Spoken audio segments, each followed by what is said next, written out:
এখানে ঘুরছো কেন? কি যেন একটা আসে গুপ্তধন। কি আছে এখানে? গুপ্তধন। গুপ্তধনের মধ্যে কি কি থাকে? অনেক সোনা, ডায়মন্ড, সুপার কার কিনবে, এগুলা বিক্রি হবে। তাই? অনেক নতুন একটা বাড়িও কিনবে। এই বাড়িটা আলো একটা নতুন বাড়ি বানাবে, 2 তলা।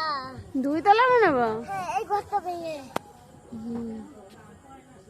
এত স্বর্ণ গয়না কি মাকে একটু দেবে? হ্যাঁ, এদিকেই আসো, এখান থেকেই খরো। গাছে দেবে। আলো তো আছে। তারপরে তো গয়না টয়না দিয়ে কি হবে? তারপর একটা নতুন বাড়ি কিনবে। ও, বাড়িতে কে কে থাকবে? বাড়িতে অনেক কেউ থাকবে, মা থাকবে।